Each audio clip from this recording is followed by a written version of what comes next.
하나님 감사합니다. 하나님을 찬양합니다.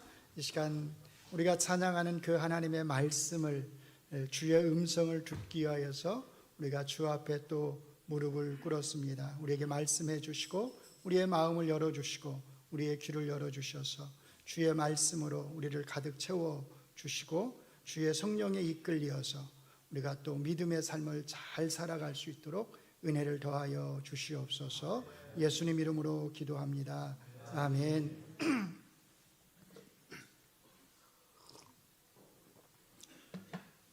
오늘 본문이 요한복음 마지막 이야기입니다. 요한복음이 다 끝났다는 뜻입니다. 고생하셨습니다. 사실 요한복음이 사복음서잖아요. 그래서 그 내용이 쉬울 거라고 생각하는데, 물론 어떻게 보면 쉽다 이렇게 생각할 수도 있지만 내용 정리하기가 사실 꼭 쉬운 것만은 아닙니다. 왜냐하면 은유적인 표현들이 거기에 사실 많이 나오기 때문이에요. 그래서 참고 잘 들어주신 우리 성도님들에게 감사의 마음을 전하고, 다음 내용은 조금 성경을 조금 일반적인 쉬운 내용으로 좀 골라서 말씀을 나눌까 합니다. 자, 오늘 저희가 본문을 봤는데 15절부터 봤어요. 이 본문의 내용이 시작되는 것은 사실은 1절부터입니다. 그래서 1절을 보시면, 21장 1절을 보시면 이렇게 돼요. 그 후에, 여기 그 후라고 하는 것은 20장을 또 염두에 둔 거겠죠. 20장에 보시면 우리가 잘 알듯이 예수님께서 안식 후 첫날 제자들에게 나타나셨습니다. 이게 첫 번째 나타나심이죠. 그리고 이제 일주일 후에 도마가 있는 자리에서 한 번 더 나타나셨어요. 이게 이제 두 번째 나타남이죠. 그리고 그 후에 이제 세 번째 나타나신 것에 대해서 얘기하는데 뭐라고 하냐면, 예수께서 디베리아 호수에서 또 제자들에게 자기를 나타내셨으니 나타내신 일은 이러하니라. 나타내심에 대해서 이제 설명을 하겠다는 겁니다. 어디서 나타나셨다고요? 디베리아 호수에서. 디베리아 호수가 어디죠? 다른 말로 갈릴리 호수입니다. 자, 그러니까 20장에서 나타나셨던 두 번의 나타나심은 예루살렘에서 제자들에게 나타나신 것이고, 이 세 번째 나타나심은 제자들이 어디로 내려간 거냐면 갈릴리로 내려간 상태에서 갈릴리 호수에서 새벽에 고기 잡는 제자들을 만나신 것입니다. 그것을 여러분들이 염두에 두시면서 이제 오늘 말씀을 함께 나누었으면 합니다.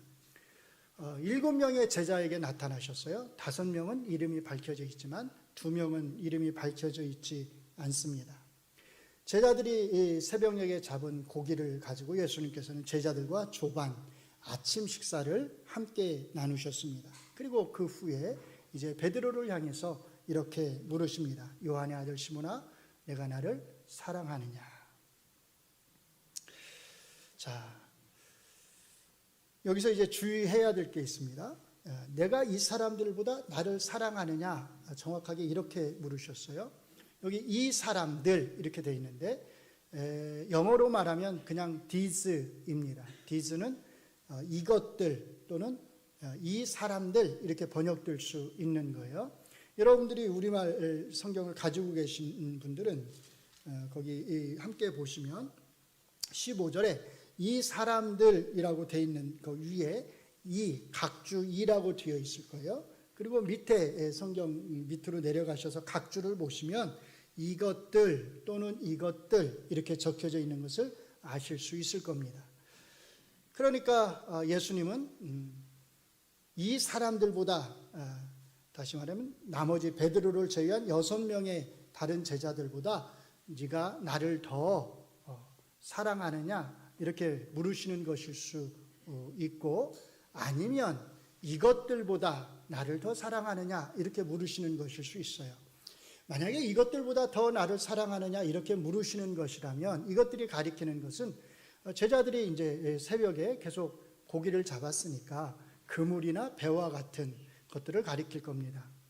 이런 도구들, 이런 장비들이 가리키는 것은 아마도 생계를 의미하겠죠. 다시 말하면 네가 생계를 위한 이 직업보다 나를 더 사랑하느냐? 아마 이렇게 물으시는 것일 수 있습니다. 왜냐하면 앞으로 너의 이 생계를 버려두고 너는 나를 위해서 살아야 할 것이기 때문입니다.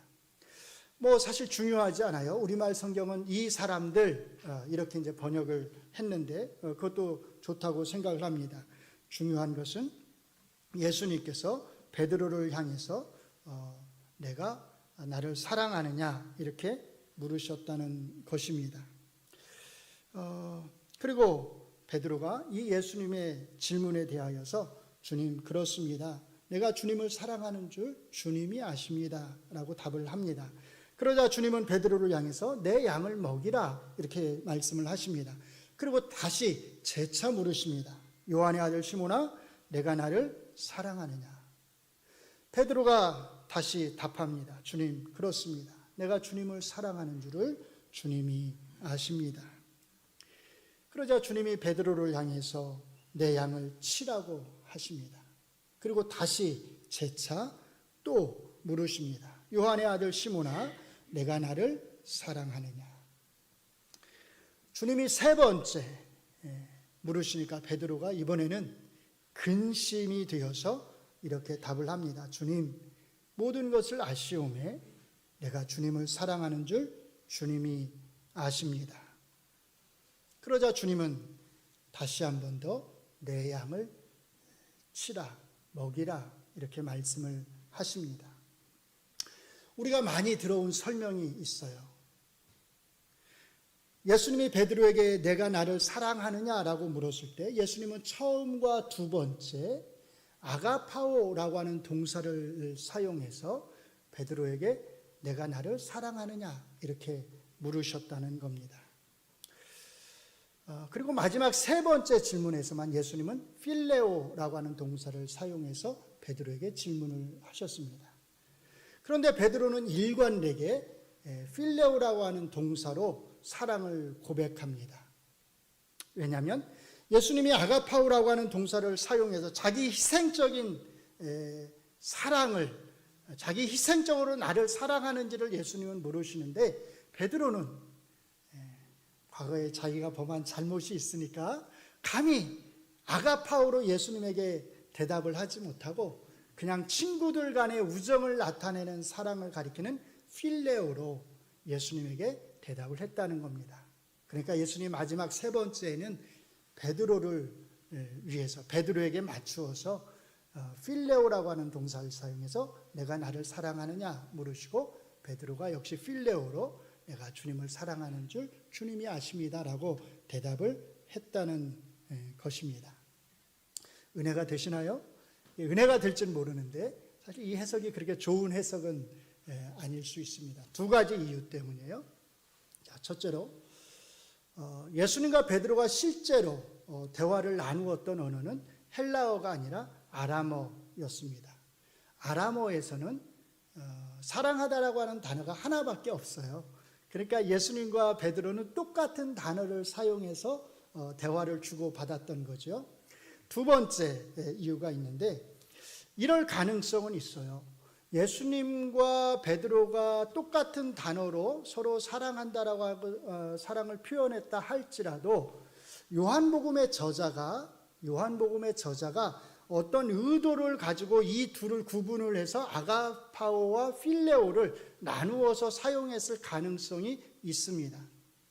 그런데 여러분들이 또는 우리가 신약성경 전체를 잘 살펴보면 또는 요한복음으로 좁혀서 요한복음 안에서 아가파오라고 하는 동사와 필레오라고 하는 동사가 어떻게 사용되고 있는지 그 쓰임새, 용례를 잘 살펴보면 이 두 동사의 쓰임새가 전혀 구분되고 있지 않다는 겁니다.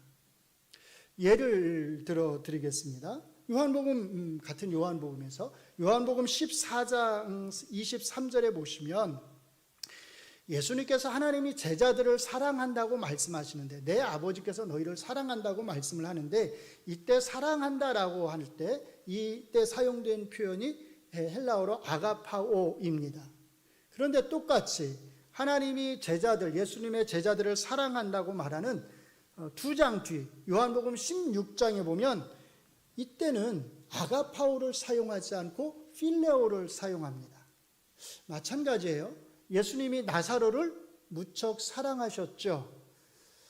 예수님이 나사로를 사랑했다라고 이렇게 표현을 할 때에도 마찬가지입니다. 어느 때는 아가파오를 쓰고 어느 때는 필레오를 써요. 이런 용례들, 쓰임새들을 보면 아가파오와 필레오가 서로 구분되어서 사용되는 것이 아니라 그냥 맛 바꾸어서 사용되고 있는 것을 우리가 알 수 있습니다. 그러면 왜 이렇게 아가파오와 필레오를 섞어서 사용을 할까? 이것은 분명히 일종의 문학적 장치입니다. 여러분들이 성경을 성경도 문학책인가? 이렇게 생각하실지 모르겠어요. 성경은 굉장히 훌륭한 문학책입니다. 성경 저자들이 그냥 아무렇게나 표현을 하는 게 아니에요. 무조건 팩트만 그냥 우리에게 전해주는 게 아니에요. 그 팩트를 문학적으로 사실 전해주거든요. 시편이 얼마나 문학적인지 몰라요? 특별히 욥기 있잖아요. 욥기는 영문학에 아주 절대적인 영향을 끼쳤습니다. 그만큼 욥기는 굉장히 문학적인 책이에요. 요한복음도 사실 마찬가지입니다. 요한복음의 저자는 그냥 어떤 팩트만 전하려고 하는 것이 아니고 여기에 문학적 기교들을 사실 가미를 하는 거예요. 그걸 잘 알 수 있는 게 또 뭐냐면 예수님께서 베드로에게 말씀할 때 한 번은 처음엔 뭐라고 말하냐면 내 양을 먹이라 이렇게 말씀을 하세요. 근데 그 다음은 뭐라고 말하죠? 내 양을 치라고 말씀을 하세요. 근데 또 처음에서는 구체적으로 말하면 내 어린 양 이렇게 말씀을 해요. 그런데 그 다음에는 그냥 뭐라고 하냐면 내 양을 먹이라 이렇게 말을 해요. 그러면 먹이다와 치다가 다른 걸까요? 어린 양과 그냥 내 양이 다른 걸까요? 사실은 같은 의미를 가지고 있는 거죠. 그런데 왜 이렇게 서로 다르게 표현할까요? 문학적 장치를 사용하는 거죠. 똑같은 표현만 써서 지루하게 하기보다는 서로 의미군이 같은 단어들을 사용해서 다르게, 그래서 재미있게 읽도록 하는 것입니다. 자, 중요한 것은 예수님이 베드로에게 내가 나를 사랑하느냐라고 3번에 걸쳐서 물으신 것이고, 베드로는 그것에 대해서 주께서 제 마음을 아십니다라고 대답한다는 겁니다. 그리고 이 답변에 주님은 다시 내 양을 먹이라고 명령하신다는 겁니다. 이 3번의 문답이 앞에서 베드로가 했던 3번의 부인, 예수님을 내가 모른다고 부인한 것과 연관이 있는 것은 분명해 보입니다. 자, 중요한 질문이 있습니다. 예수님은 왜 베드로에게 내가 나를 사랑하느냐라고 하는 질문을 3번 이렇게 물으셨을까요? 예수님은 베드로의 사랑을 확인하고 싶으셨을까요? 어떻게 생각하세요? 여러분들이 볼 때 베드로의 사랑을 믿지 못해서 예수님은 베드로의 사랑을 확인하기 위해서 지금 질문을 하시는 걸까요? 베드로가 자신을 사랑하지 않아서 3번이나 나를 부인했다고 생각하기 때문에, 요한복음에서는 그 3번의 부인이 그냥 덤덤하게 모른다는 식으로 표현이 되는데, 마태복음은 심지어 저주까지 하면서 부인했다고 말합니다. 뭐 어떻게 부인했든 예수님은 베드로가 자기를 사랑하지 않아서 부인한 것 같으니까 그 사랑을 확인하시는 걸까요? 저는 그렇게 생각하지 않습니다. 베드로는 예수님을 3번씩 부인할 때에도 분명 예수님을 사랑했을 것입니다. 그리고 저는 예수님을 사랑하는 그의 마음이 거짓된 마음이 아니었다고 생각을 합니다. 그런데 왜 부인을 했을까요? 상황에 몰리다 보면 사람이 자기 마음에 있는 것하고는 어때요? 반대되게 행동할 수 있어요. 자기 마음은 그렇지 않은데 그 마음과는 전혀 다른 말을, 반대되는 말을 할 수가 있습니다. 저는 베드로가 그랬다고 생각을 합니다. 마지막 만찬 자리에서 베드로는 예수님이 너희가 지금 나를 따라올 수 없지만 나중에 나를 따라올 수 있을 것이다 이렇게 말씀을 하니까 그 자리에서 바로 이렇게 말했잖아요. 주님, 왜 저희가 지금은 못 따라간다는 말입니까? 저는 지금이라도 주님을 따라가서 제가 주님을 위해서 죽겠습니다. 큰 소리 쳤잖아요. 베드로는 분명히 예수님께서 이 밤이 지나면 어떤 큰 일을 행하실 거라고 생각을 했던 것 같아요. 그래서 주님이 그 큰 일을 하시는데 내가 그 주님을 위해서 목숨을 다해서 주님을 섬기겠다라고 주장을 이렇게 목소리를 높였던 거죠. 자, 주님을 위해서 제가 죽겠습니다라고 하는 이 베드로의 고백이, 이 장담이 거짓이었을까요? 저는 그렇지 않다고 생각을 합니다. 베드로는 정말로 주님을 위해서 죽을 수 있다고 하는 그런 마음을 가지고 주님을 사랑하는 마음을 가지고 내가 끝까지 주님과 함께 하겠다고 하는 마음을 가지고 제가 주님을 위해서 죽겠습니다라고 말을 했을 것입니다.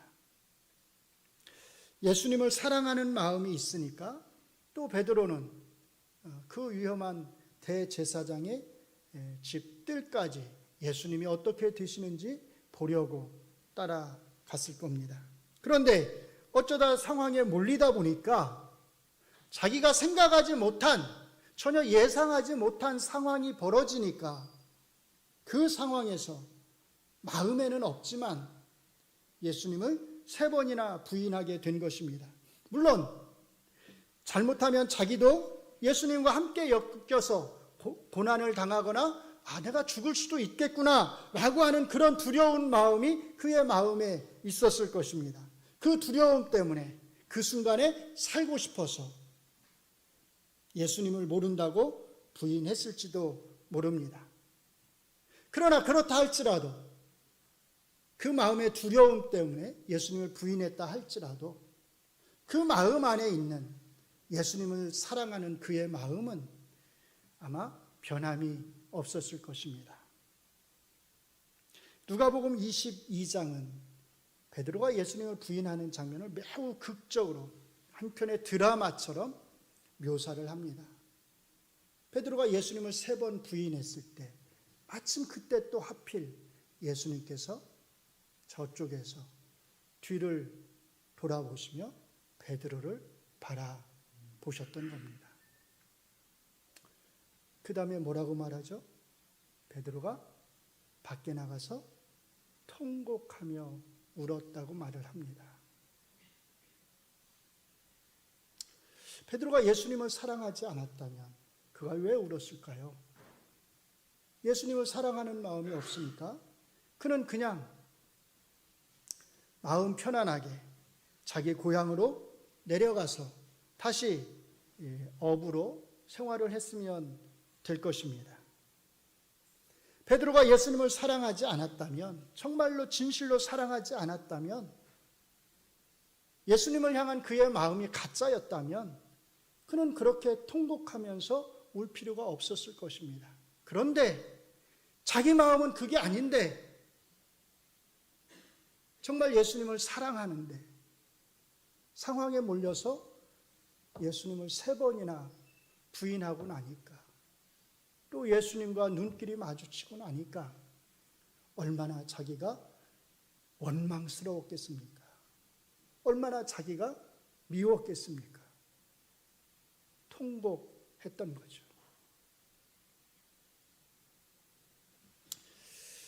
그는 주님을 정말로 사랑했기 때문에 이 3번의 부인은 그에게 씻을 수 없는, 지울 수 없는, 잊을 수 없는 상처로 남았을 것입니다. 누가 이 상처를, 이 베드로의 이 트라우마를 치유해 줄 수 있을까요?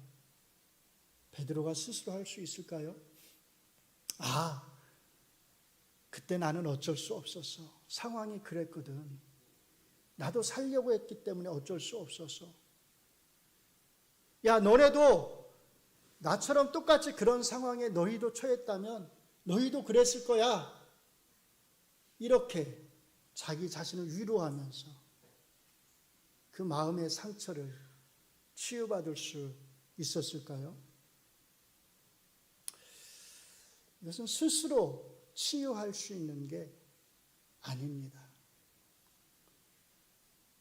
누구만요? 그가 부인한, 그가 모른다고 한 그분만이, 그렇죠? 주님만이 그의 상처를 치유해 줄 수 있는 것입니다. 아마도 이것에 대한 치유가 없이 베드로가 복음 사역을 했다면 그는 평생 무거운 마음으로 사역을 했을 것입니다. 그러니까 자세히 이 말씀의 의미들을 우리가 살펴보면 예수님의 이 물음은 예수님 자신을 위한 물음이 아니라는 겁니다. 베드로의 사랑을 확인하고 싶은 물음이 아닌 것입니다. 몰라서가 아닙니다.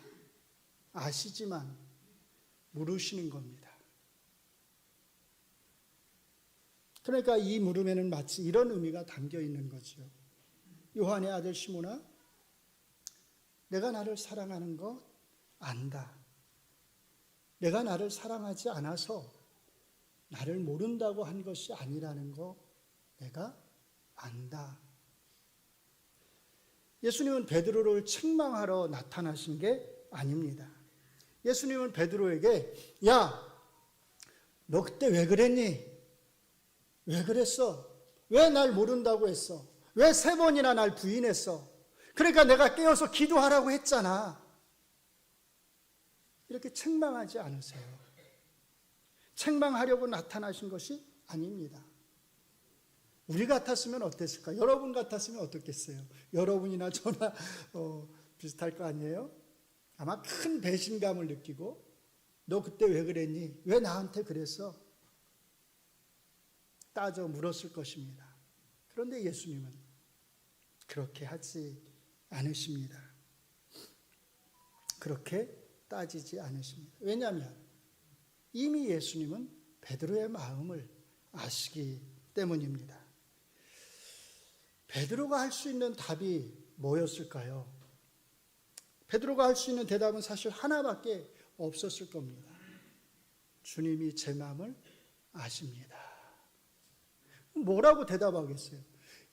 예수님, 제가 정말로 주님을 사랑합니다.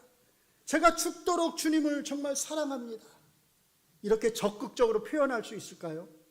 만약에 이 3번의 부인이 없었다면 그렇게 적극적으로 주님에 대한 사랑을 표현할 수 있었겠지요. 그런데 3번의 부인이 있으니까, 과거의 전력이 있으니까 베드로가 할 수 있는 대답은 하나밖에 없어요. 주님이 제 마음을 아십니다.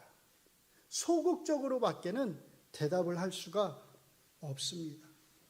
베드로에게 이것은 그가 할 수 있는 최선의 대답이었습니다.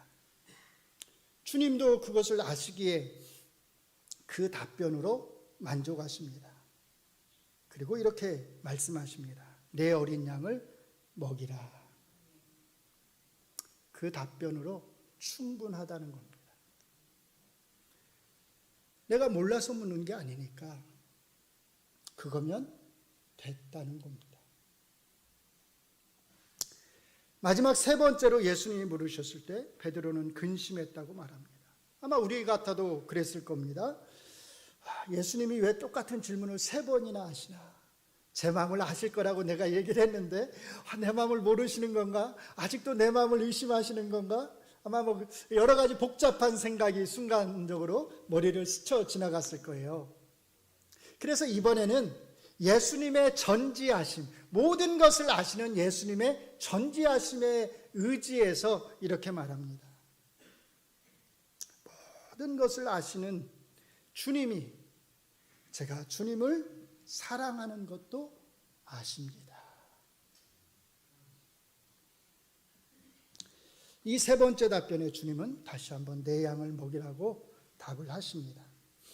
자, 3번에 걸친 이 대화가 오간 후에 예수님은 베드로에게 추가로 이렇게 말씀을 하십니다. 18절을 함께 보시면 내가 진실로 진실로 내게 이르노니 내가 젊어서는 스스로 띠띠고 원하는 곳으로 다녔거니와 늙어서는 내 팔을 벌리리니 남이 내게 띠띠우고 원하지 아니하는 곳으로 데려가리라.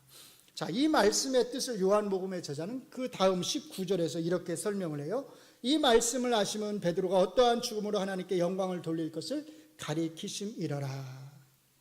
자, 그러니까 이 말씀은 베드로가 예수님처럼 십자가에서 죽게 되리라고 하는 뜻으로 말씀을 하셨다는 겁니다. 전설에 의하면 베드로는 자기가 예수님을 3번이나 부인한 그런 과거의 잘못으로 인해서 나는 예수님처럼 똑바로 십자가에 못 박혀 죽을 수 없으니까 나를 거꾸로 매달아 달라고 해서 거꾸로 십자가에 못 박혀 죽었다고 합니다. 말 그대로 전설이고 믿을 수 있는 내용이 아닙니다.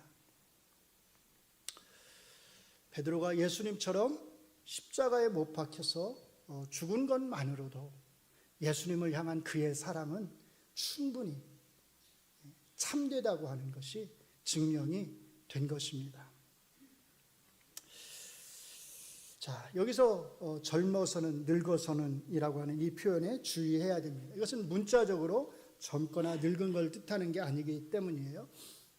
자, 우리가 대략적으로 예수님이 죽으셨던 나이를 추정을 하면 보통 33살 정도에 33세 정도에 예수님이 죽으셨다고 추정을 합니다. 그러면 베드로는 몇 살 정도 되었을까요? 예수님보다 많지는 않았을 것 같아요. 그러면 베드로는 30대 이제 막 초반이거나 20대 끝 후반이었을 거예요. 그러면 늙어서는 그렇게 말씀한다면 한 10년 정도 더 있다가 한 40대 되면 그때부터 너가 나를 위해서 살 거다 이렇게 말씀하시는 걸까요? 그렇지는 않을 거란 말이에요. 자, 그러니까 여기서 젊어서는 늙어서는이라고 예수님께 표현할 때 젊어서는 이란 말은 지금까지는 이제까지는 너가 너 마음대로 너가 원하는 대로 살아왔지만 이제 내가 십자가에 죽고 부활한 이후로는 너가 나를 만난 이후로는 이제 너가 누굴 위해서 살아야 된다? 날 위해서 나를 증거하기 위해서 살아야 된다라고 하는 뜻인 것을 알 수 있습니다. 젊어서는 그 말은 지금까지는이고 늙어서는 그 말은 이제부터는 이라고 하는 뜻인 것을 우리가 알 수 있다는 겁니다. 자, 이 전체적인 내용을 통해서 예수님은 지금 뭘 하고 계시는 걸까요? 뭐 하시는 거죠? 베드로를 치유하시고 그를 다시 제자로 사도로 세우시는 겁니다. 베드로 스스로 할 수 없는 그의 상처들을 예수님께서 친히 치유해 주시는 겁니다. 베드로가 어떻게 스스로 나서서 예수님이 묻기 전에 예수님, 제가 주님을 사랑합니다 이렇게 말할 수 있었겠어요? 그것은 예수님이 먼저 끄집어낼 때 답으로서 할 수밖에 없는 고백입니다. 사랑하지만 베드로는 먼저 자기가 나서서 예수님 앞에 주님 제가 사랑합니다 말할 수가 없어요. 예수님이 그래서 끄집어내시는 겁니다. 왜? 그 마음을 아니까.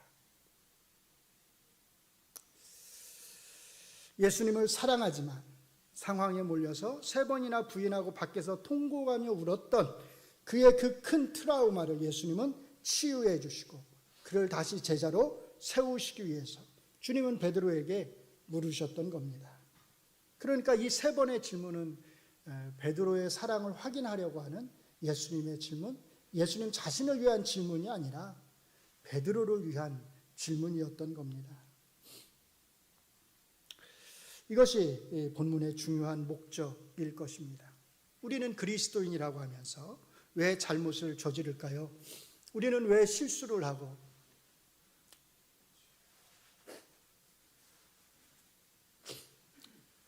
왜 죄를 범할까요? 주님을 사랑하지 않아서일까요? 주님을 사랑한다고 하는 우리의 고백이 거짓이기 때문일까요? 물론 그럴 수도 있습니다. 그런데 꼭 그런 것만은 아닙니다. 주님을 사랑하는데도 불구하고 어쩌다 상황에 몰리다 보니까 주님을 사랑함에도 불구하고 우리가 잘못을 범할 때가 있어요. 죄를 범할 때도 있습니다. 사실 그런 때는 얼마나 내 자신이 원망스러운지 몰라요. 그러면 안 되었는데. 그러면 안 되었는데. 내 자신을 얼마나 스스로 자책하는지 모릅니다.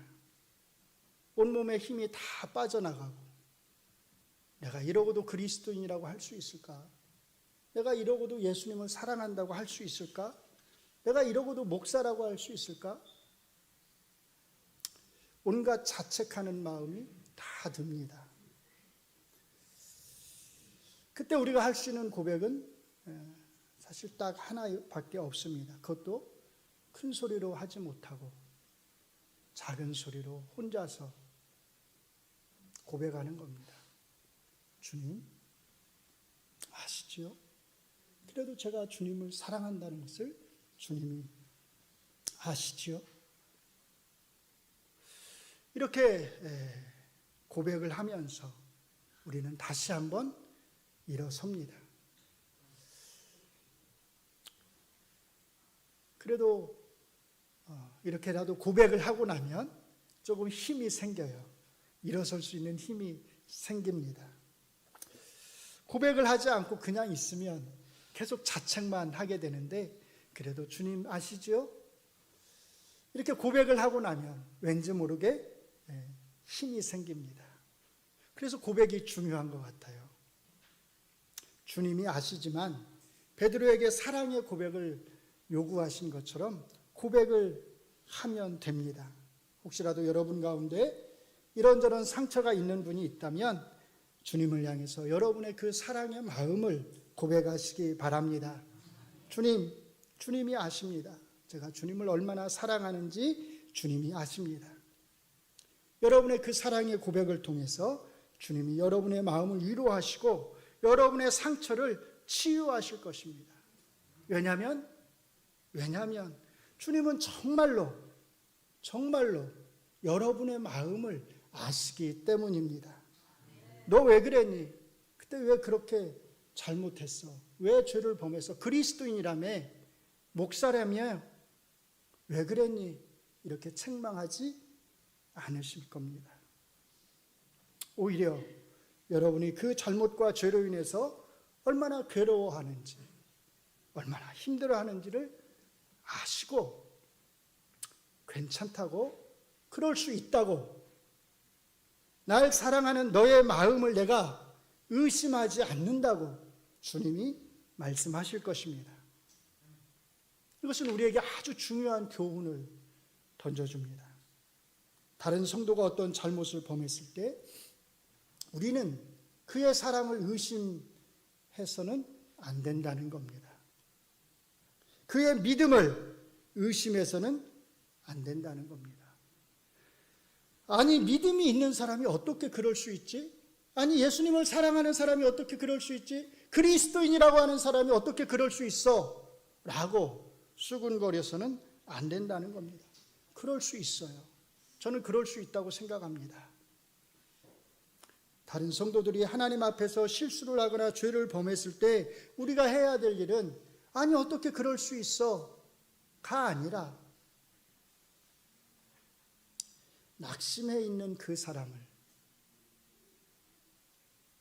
자책하고 있는 그 사람을 우리가 일으켜 세우는 겁니다.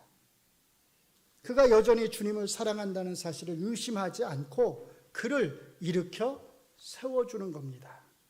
주님을 대신해서 우리가 그렇게 말해주는 겁니다.